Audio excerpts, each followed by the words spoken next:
Elle est arrivée 2 ans trop tard. Et c'est là où c'est vrai qu'on a souvent des soucis dans cette profession qui a été encadrée.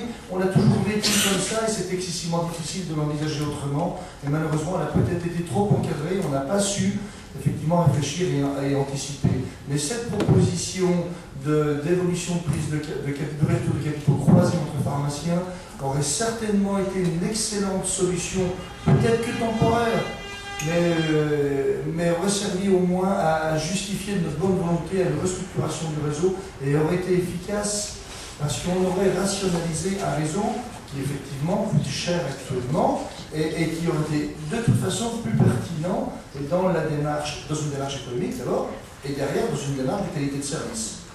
J'ai entendu tout à l'heure, formation, effectivement, on aurait pu s'organiser différemment et on n'a pas su le faire, c'est bien dommage.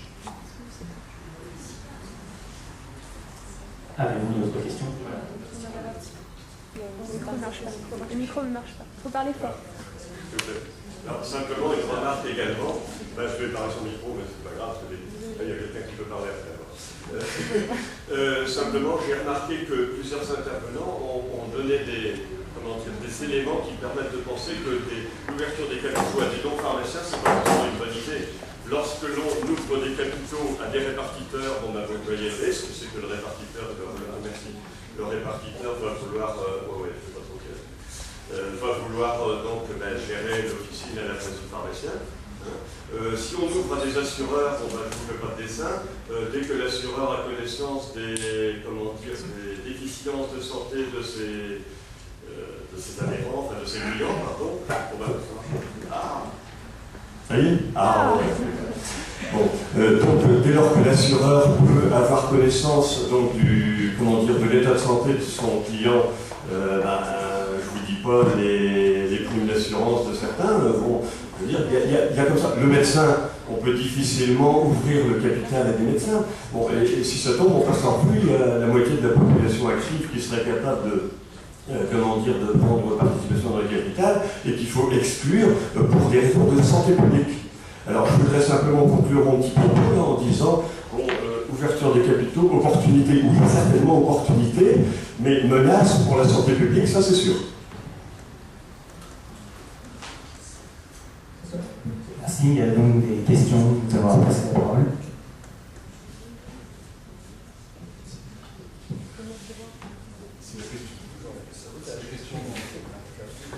C'est la question suivante. Je réagis rapidement.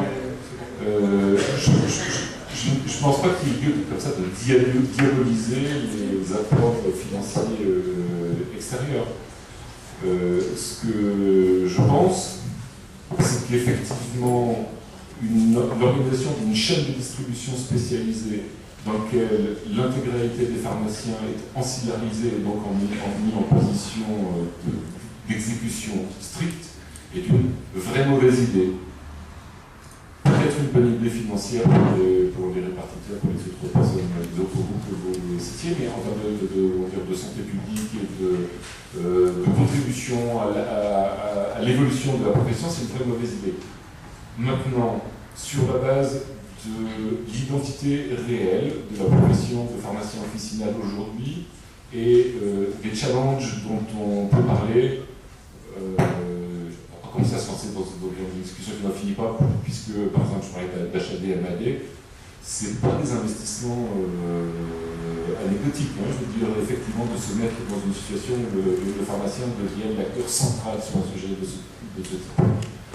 Ça veut dire de gros investissements, ça veut dire de grosses équipes, ça veut dire toute une série de choses qui sont incompatibles avec l'expression d'un résultat sur un compte d'exploitation équilibré chaque année ou à peu près en ligne avec le compte d'exploitation de l'officine.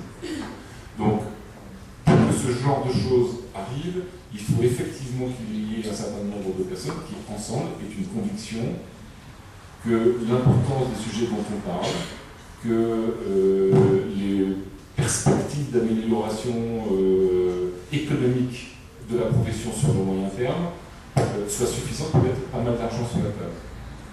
Dans ce contexte, on verra ce qui se passe à l'issue des discussions, la France, etc.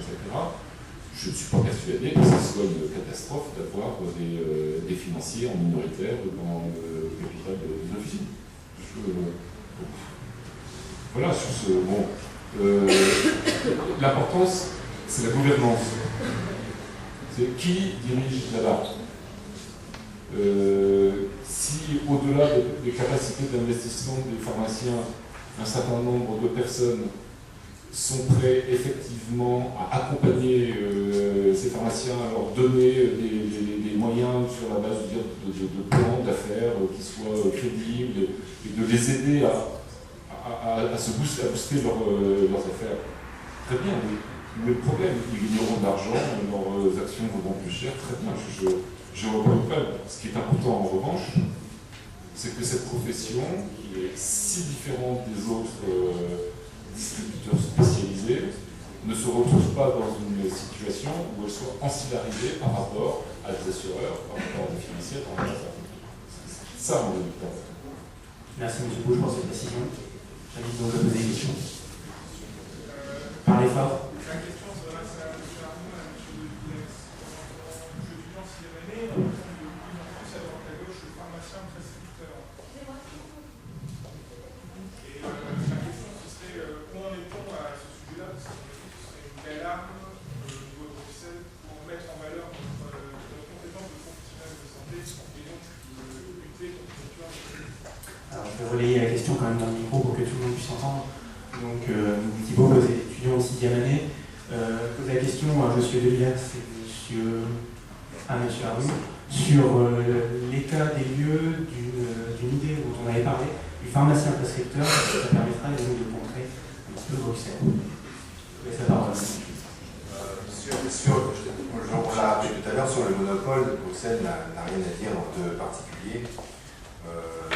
C'est le principe de la subsidiarité. C'est-à-dire, bon, en Italie, il y a certains médicaments qui sont placés en supermarché, au Portugal également. Bon, chacun fait ce qu'il veut dans son pays.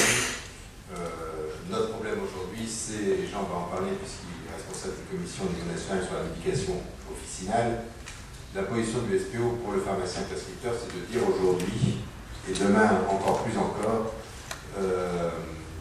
les médicaments seront déremboursés. On a vu les vénotoniques dernièrement, on verra d'autres classes thérapeutiques, et classe thérapeutique par classe thérapeutique, je sais que Patrick Vière, qui surveille ça à la HAS ou à la FSAT, je ne sais plus, donne son avis régulièrement, mais nous ne faisons pas d'illusions. Dans les mois à venir, le petit risque ne sera plus pris en charge. À partir du moment où le petit risque n'est plus pris en charge par l'assurance maladie, nous demandons, nous, aux complémentaires, aux assureurs et aux mutuelles, de prendre en charge, à partir du 1er euro, ces médicaments. Et si les négociations qui débuteront, qui ont déjà débuté, mais sans trop de résultats pour l'instant, je pense que ça va s'accélérer avec les déremboursements, si on arrive pas dans le système santé clair, bien entendu, dans un système contrôlé par la profession, si on arrive à prendre en charge le petit risque par les assurances complémentaires, le pharmacien deviendra prescripteur, de facto. Et aujourd'hui, il faut peut-être mieux pas trop employer le terme de pharmacien prescripteur parce qu'il est synonyme de réaction corporatiste.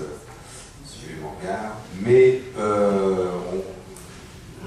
il suffit de travailler sur la médication officinale, de la faire prendre en charge par les complémentaires, et après on pourra parler de pharmacien prescripteur. Effectivement, avec toutes ces sorties, ces déremboursements, et en plus la désertification médicale, tout de même, je crois que le pharmacien a un rôle de plus en plus important dans toutes ces zones, et je pense que le pharmacien doit relever le défi, doit intervenir beaucoup plus qu'il ne le fait dans ce parcours de soins. C'est comme ça qu'on pourra